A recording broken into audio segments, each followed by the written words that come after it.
आप देख रहे हैं डे एंड नाइट न्यूज, निष्पक्ष और निडर।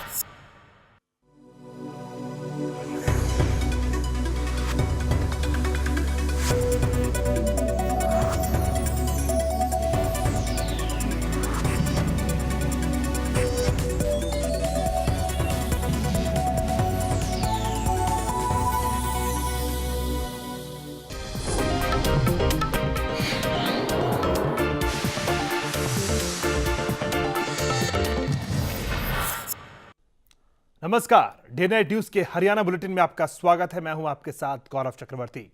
भारतीय जनता पार्टी ने नए अध्यक्ष के तौर पर अमित शाह ने आज कमान संभाल ली है। प्रधानमंत्री नरेंद्र मोदी के सबसे करीबी माने जाने वाले अमित शाह के नाम का ऐलान गृह मंत्री राजनाथ सिंह ने किया। हरियाणा प्रदेश बीजेपी को अपने नए अध्यक्ष से बेहद उम्मीदें हैं। श्री अमित शाह जी को मैं अपनी तरफ से हार्दिक बधाई देता हूं और आप सभी कार्यकर्ताओं से मैं यह अपील करना चाहता हूं, आप सबने भरपूर सहयोग दिया है। अब आपको अमित शाह जी को सौंप रहा हूं, इन्हें संभाल कर रखना और हिफाजत के साथ रखना और पूरी तरह से हमारे श्री अमित शाह जी का सहयोग करना, यही आप सबसे अपील करना चाहता हूं। इस ऐलान के साथ प्रधानमंत्री मोदी के सबसे खास अमित शाह पार्टी के प्रदेश अध्यक्ष बन गए। ढोल नगाड़ों की थाप पर नाचते हुए बीजेपी कार्यकर्ताओं ने अपने नए अध्यक्ष का स्वागत किया। पार्टी में पिछले काफी दिनों से इस बात की चर्चा थी कि अमित शाह को ही पार्टी अध्यक्ष बना जाएगा और इस पर मोहर लगते ही अमित शाह ने 11 अशोक रोड पर पार्टी मुख्यालय में नए अध्यक्ष का जिम्मा संभाल लिया। इस मौके पर हरियाणा नेताओं ने अपने नए अध्यक्ष का गर्मजोशी के साथ स्वागत किया। हरियाणा के पार्टी प्रदेश अध्यक्ष रामविलास शर्मा ने कहा कि जीत का सिलसिला जारी रखते हुए हरियाणा में भी पार्टी जीत हासिल करेगी। पटाखों की आवाज देखिए, ढोलक की थाप देखिए, कार्यकर्ताओं के चेहरे देखिए। आज BJP is the biggest party of the world and the India. और देखिए 1 मिनट में भारतीय जनता पार्टी, ठाकुर राजनाथ सिंह जी ने कहा कि मुझे गृह मंत्री बना दिया है प्रधानमंत्री जी ने, अब दोनों जिम्मेदारी नहीं है। और आज के बाद अमित भाई शाह, जिसने गुजरात में और जिसने यूपी में जो एक it is a good managerial quality ही है। विवादित व्यक्ति को अध्यक्ष बनाने के कांग्रेस के बयान को नकारते हुए किसान मोर्चा के राष्ट्रीय अध्यक्ष ओम प्रकाश धनखड़ ने कहा कि कांग्रेस का बस चले तो उनकी पार्टी में सारे नेता ही विवादित हों। मुझे लगता है कि पूरे देश में, विशेष तौर से मैं हरियाणा की कहूँगा, हमको आगामी चुनाव में इनकी नियुक्ति से बहुत अधिक लाभ होने वाला है, क्योंकि उनका जिस प्रकार का प्रबंधन उत्तर प्रदेश के चुनाव में पूरे देश ने देखा है और जिस तरह से केवल और केवल परिवार की सीट वहाँ बची है, पूरा का पूरा संपूर्ण उत्तर प्रदेश इस प्रकार से भारतीय जनता पार्टी के साथ खड़ा हो गया। मुझे लगता है कि अमित जी के प्रबंधन से आने वाले चुनाव में हरियाणा राज्य में हमको बहुत अधिक लाभ मिलेगा। हम उसी प्रकार से पार्टी को खड़ा कर पाएंगे। हरियाणा के सह प्रभारी अनिल जैन ने कहा कि अमित शाह के अध्यक्ष बनने से हरियाणा में होने वाले चुनाव में पार्टी को बहुत फायदा मिलेगा। साथ ही गठबंधन के बारे में नए अध्यक्ष के साथ चर्चा करेंगे। सर्वसम्मत से पार्लियामेंट्री बोर्ड ने अमित शाह के चयन का प्रस्ताव दिया और उनको अध्यक्ष आज घोषित किया गया। कांग्रेस का तो कुछ भी कहना हो सकता है, लेकिन अमित शाह संगठन के पारखी हैं, क्षमतावान व्यक्ति हैं। मैं 2002 के उनके चुनाव में गुजरात में गया था, मैं तब से देख रहा हूं, मैं कोई अभी आजकल की बात नहीं बता रहा। हरियाणा में विधानसभा चुनाव होने को हैं, ऐसे में नए अध्यक्ष अपनी क्या रणनीति बनाते हैं। इसके अलावा हरियाणा में क्या अमित शाह यूपी वाला करिश्मा दोहराने में कामयाब हो पाते हैं या नहीं, ये देखना दिलचस्प होगा। कैमरामैन फिरोज खान और राहुल शर्मा के साथ Gaurav Chakraborty, day and night news. Rail budget के बाद आज लोकसभा में वित्त वर्ष 2014-15 का आर्थिक सर्वे पेश किया गया। वित्त मंत्री अरुण जेटली ने मोदी सरकार का पहला आर्थिक सर्वे 2013-14 को संसद की पटल पर पेश किया। सर्वे के मुताबिक आर्थिक विकास दर धीमी रही है, जिसका खासकर उद्योग क्षेत्र पर असर पड़ा है। मौजूदा कारोबारी साल में आर्थिक विकास दर 5.5% से 5.9% के दायरे में रह सकती है। सर्वे में कहा गया है कि साल 2013-14 में कृषि और उसके सहयोगी सेक्टर में विकास दर 4.7 रही है। बीते लगातार 2 साल से यानी 2012-13 और 13-14 में देश जीडीपी की विकास दर 5 से नीचे रही है। इसके अलावा वित्तीय घाटा 4.5 रहा है और आने वाले 2 साल में इसे कम करने पर जोर दिया जाएगा। इसके अलावा सर्वे के गुरुवार को पेश होने वाले आम बजट की झलक है और किन क्षेत्रों में सरकार का जोर रहने वाला है।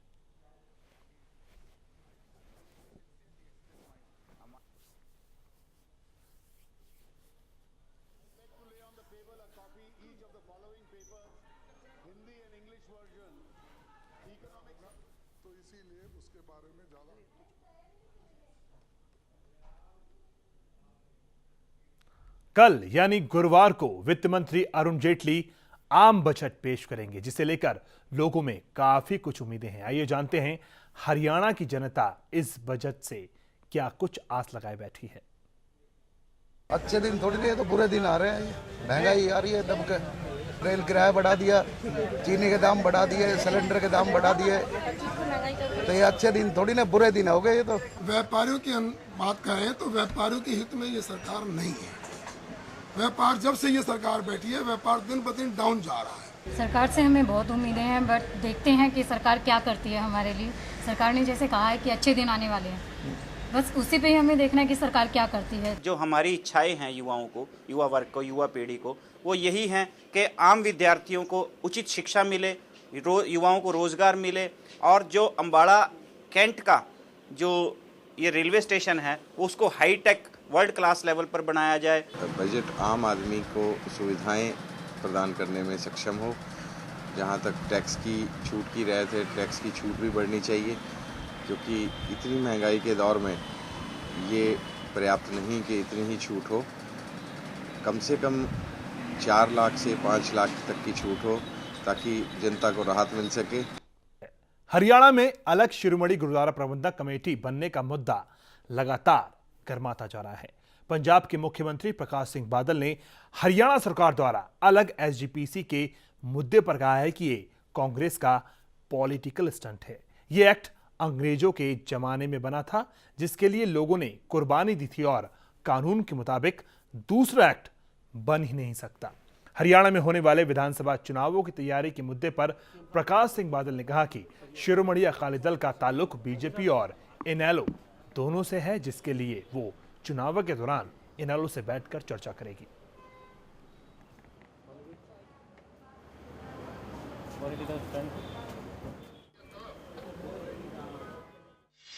ये उनका पॉलिटिकल स्टंट है ना। ये हो सकता है कॉन्स्टिट्यूशनली भी, और जो इसकी बैकग्राउंड है ये हो ही नहीं सकता,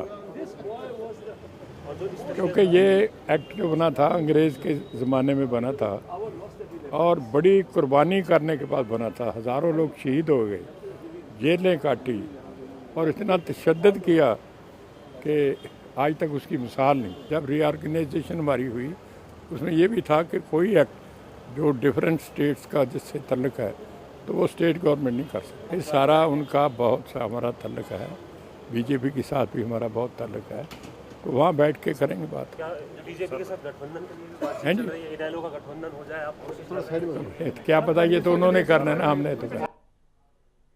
वहीं इस मुद्दे को लेकर प्रदेश के सिखों में अब गुटबाजी शुरू हो गई है। अलग कमेटी की घोषणा के विरोध में करनाल में सैकड़ों सिख सड़कों पर उतरे और जाम कर प्रदेश सरकार के खिलाफ नारेबाजी की। गुरुद्वारा डेरा कार सेवा में एसजीपीसी प्रधान अवतार सिंह मक्कड़ की अगुवाई में यह प्रदर्शन शुरू हुआ। इस दौरान जिला सचिवालय में उपायुक्त को केंद्रीय गृह मंत्री और राज्यपाल के नाम एक ज्ञापन सौंपा गया। इस अवसर पर पत्रकार वार्ता के दौरान अवतार सिंह मक्कड़ ने जमकर हरियाणा सरकार और प्रदेश के मुख्यमंत्री को कोसा। मक्कड़ ने उन पर सिख शिक्षण संस्थानों को सीएलयू और एनओसी न देने का भी आरोप लगाया। उनका कहना था कि एसजीपीसी की हरियाणा में अनेक प्रोजेक्ट लगाने की मंशा थी, लेकिन हरियाणा सरकार बनाए जा रहे धार्मिक संस्थानों और मेडिकल कॉलेजों को एनओसी नहीं दे रही। खुद मुख्यमंत्री ने उन्हें एनओसी देने से मना किया।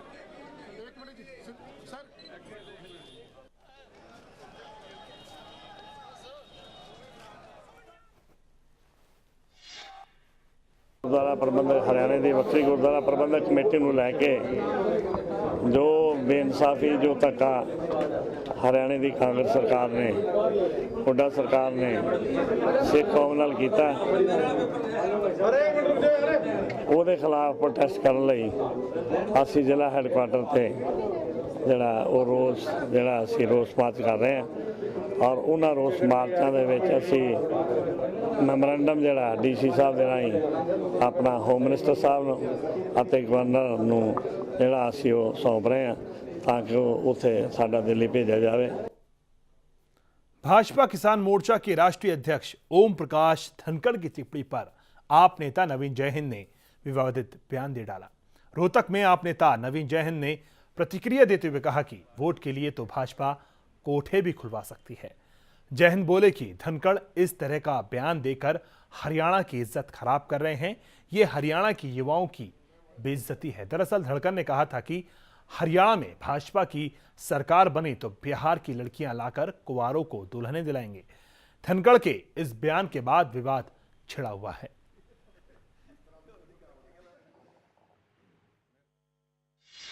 देखिए, जो धनखड़ का बयान आया है उस बयान का मतलब आप देख सकते हैं कि भाई हरियाणा वो बता रहे हैं, हरियाणा की जो दुर्दशा है लिंग अनुपात की वजह से उसका बता रहे हैं। हमें वो लिंग अनुपात की जो दुर्दशा वो हमें ठीक करनी चाहिए, ना कि इस तरह के बयान देने चाहिए कि भाई हम वहाँ से लड़कियाँ ले आएंगे। अगर बीजेपी वोट के लिए तो हर जिले में मुझे लगता है कि कोठे भी खुलवा सकती है, वोट के लिए कुछ भी कर सकते हैं। ये नहीं घटिया मानसिकता है। तो मुझे लगता है कि ये इस तरह के बयान देके हरियाणा की जो इज्जत है उसको ख़राब कर रहे हैं ये लोग। मैं आपको फिर बता रहा हूँ कि ये वोट के लिए हरियाणा में कोठे तक खुलवा सकते हैं। इन लोगों का कोई भरोसा नहीं, इनको सिर्फ वोट चाहिए। ये हरियाणा में जो युवा हैं उनकी बेइज्जती कर रहे हैं, इस तरह के बयान देके उनकी बेइज्जती कर रहे हैं। हरियाणा में विधानसभा चुनाव आते ही कांग्रेस और बीजेपी एक दूसरे पर निशाना साधते नजर आ रहे हैं। हरियाणा की शिक्षा मंत्री गीता बुक्कल ने दावा किया है कि विधानसभा चुनाव के लिए बीजेपी के पास उम्मीदवार नहीं है। वहीं बीजेपी नेता अनिल विज ने कहा है कि बीजेपी पर आरोप लगाने से पहले कांग्रेस अपने गिरेबान पर झांक ले। हरियाणा के शिक्षा मंत्री गीता बुक्कल ने भारतीय जनता पार्टी पर निशाना साधते हुए कहा कि भाजपा में तमाम नेता रोजाना मुख्यमंत्री बनने के सपने देखते हैं, लेकिन हकीकत में भाजपा के पास प्रदेश की सभी 90 विधानसभा सीटों पर उतारने के लिए उम्मीदवार तक नहीं है और फिलहाल भाजपा प्रदेश की 50 सीटों पर भी उम्मीदवार नहीं उतार सकती। उन्होंने कहा कि भाजपा हमेशा दूसरी पार्टियों से नेताओं के एक्सपोर्ट और इंपोर्ट की बात करती है। इसके साथ ही गीता बुक्कल ने भाजपा के अध्यक्ष ओम प्रकाश धनखड़ के कुंवारों की शादी करवाने वाले बयान की भी निंदा की और कहा कि धनखड़ का ये बयान पूरी भाजपा की सोच को दर्शाता है। उन्होंने कहा कि भाजपा की मानसिकता में महिलाओं के लिए सम्मान नहीं है। भाजपा को बाहर से दुल्हन लाने के बजाय प्रदेश में लिंग अनुपात को सुधारने पर अपने सुझाव देने चाहिए। बीजेपी में तो नेताओं की भरमार है और वो क्या बयानबाजी करते हैं आप देख लें। सुबह उठते हैं सीएम के सपने देखते हैं और शाम तक सीएम की लंबी लाइन लगा के रखते हैं। आप बीजेपी के नेताओं से पूछें क्या उनके पास 90 विधानसभा में 90 भी नहीं 50 विधानसभा में देने के लिए टिकटें भी हैं? क्या उन्होंने प्रत्याशी चुन लिए हैं? वो दूसरी पार्टियों से क्यों एक्सपोर्ट इंपोर्ट की बात हमेशा करते हैं? वो अपनी पार्टी को अगर ऐसी मजबूती की बात है तो खड़ा करें कैडर वो। और मैं तो कहना चाहूँगी जो बयानबाजी ओम प्रकाश धनखड़ जी ने महिलाओं को लेकर और बेटियों को लेकर जो इतना कड़ा और गलत उनकी सोच ये दर्शाता है कि बीजेपी की मानसिकता में महिलाओं के मान सम्मान का कोई भी स्थान नहीं है। वहीं गीता बुक्कल के जवाब में बीजेपी नेता अनिल विज ने कहा कि कांग्रेस को अपनी पार्टी के बारे में सोचना चाहिए क्योंकि पार्टी में ही पार्टियां बनी हुई हैं। विज के अनुसार कांग्रेस के दिग्गज नेता ही एक दूसरे को नीचा दिखाने में कोई कसर नहीं छोड़ रहे।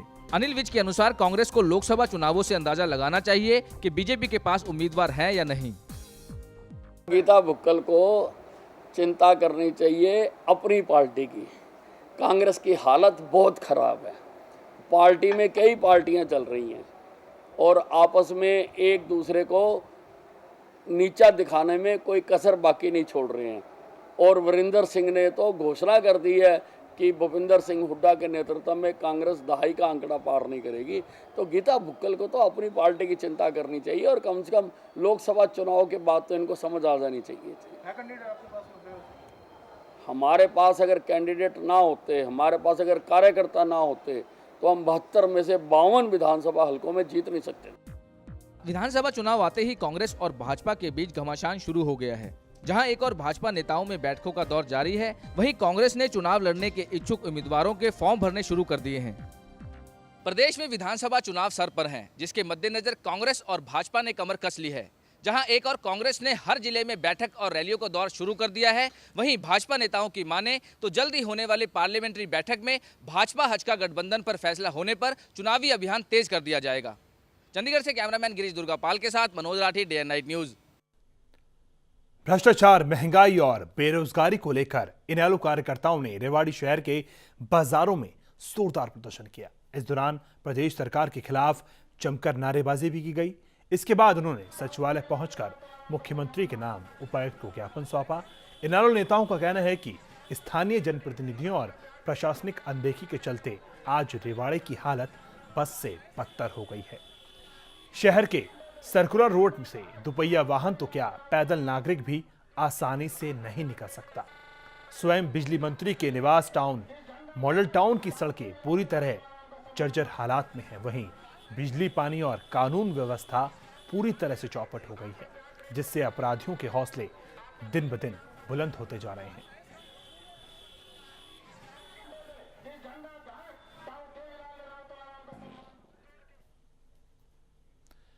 कई महीनों से धरना स्थल के रूप में तब्दील हुए पंचकुला शिक्षक सदन के बाहर का माहौल खुशगवार जब हो गया, जब 25 जून से अपनी मांगों को लेकर आमरण अनशन पर बैठे इन कंप्यूटर लैब सहायक संघ की मांगे हरियाणा सरकार द्वारा मान ली गई, जिसकी खुशी में इन्होंने शिक्षा सदन के सामने मिठाइयां बांटी और सरकार का शुक्रिया अदा किया।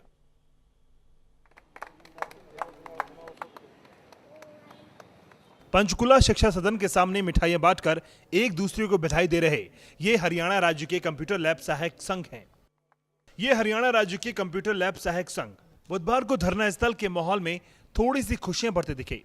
ये कंप्यूटर लैब सहायक संघ लंबे समय से अपनी मांगों को लेकर आमरण अनशन पर बैठे थे।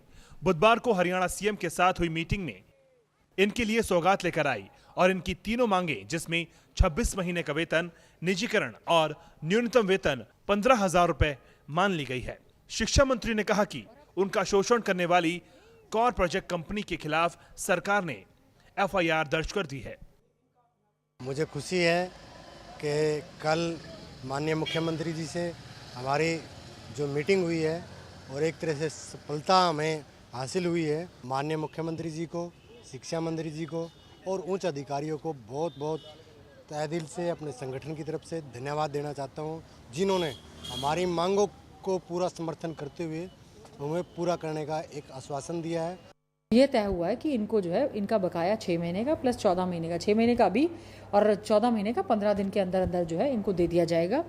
और क्योंकि कंपनी के खिलाफ कार्रवाई हम लोग कर रहे हैं, हमने इनको हमारा जो स्कूल के हमने डायरेक्ट उनको लिया है कि हम अब आपको स्कूल के माध्यम से जो है जैसी जैसी आपकी अटेंडेंस लगती रहेगी 120 रुपया पर डे के हिसाब से जो इनका बनता है, करीबन 3,000 रुपये पर मंथ के हिसाब से उनका पुराना का सारा बकाया।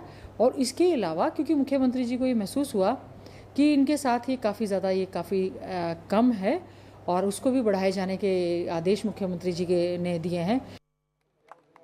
दूसरी ओर कंप्यूटर लैब सहायकों के लिए हरियाणा सरकार की ओर से लिए गए बड़े फैसले से दिल्ली जंतर मंतर पर धरना दे रहे कंप्यूटर शिक्षकों में आस जगी है कि उन्हें भी निजीकरण से मुक्त किया जाएगा। लेकिन दिल्ली में विरोधी पार्टी के नेताओं से मिल रहे इन शिक्षकों के लिए अभी सरकार का रुख सख्त है।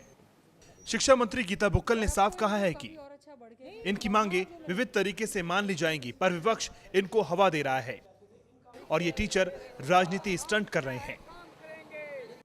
धरना, जुलूस, प्रदर्शन करना ठीक है, लोकतंत्र में अधिकार है, लेकिन जब उनकी बात विधिवत तरीके से सुनी जा रही है, हमने पहले भी उनकी बात सुनी, लैब अटेंडेंट्स की बात भी सुनी, कंपनीज के साथ मीटिंग की, ऑफिसर्स के साथ मीटिंग हुई और उसका समाधान हुआ है। तो हमने उनको भी कहा है कि वो राजनीतिक स्टंट को छोड़ते हुए वापस आएँ। बातचीत के जरिए हम जहां उनको सिक्योरिटी रिफंड का ऑलरेडी आश्वासन दे चुके हैं, सारी की सारी उनकी सिक्योरिटी हमारी रिफंड करवाई जाएगी।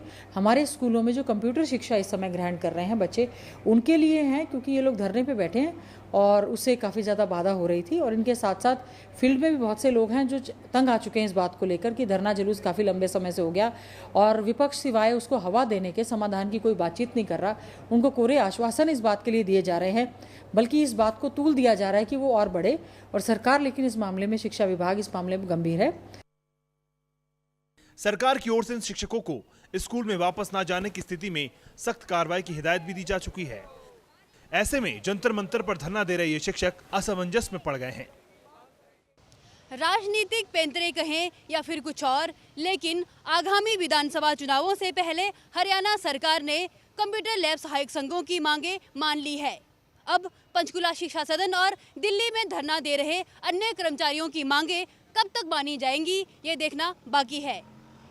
कैमरामैन गिरीश दुर्गापाल के साथ Priyanka Negi, day and night news, Panchkula. तो हरियाणा के इस बुलेटिन में फिलहाल इतना ही, लेकिन डे नाइट न्यूज में खबरों का सिलसिला जारी है। आप देखते रहिए। नमस्कार। खबरों की दुनिया में आइए, हमारे साथ कहीं भी और कभी भी जुड़िए। हम मिलेंगे फेसबुक पर, हम दिखेंगे यूट्यूब पर, हमें फॉलो कीजिए ट्विटर पर।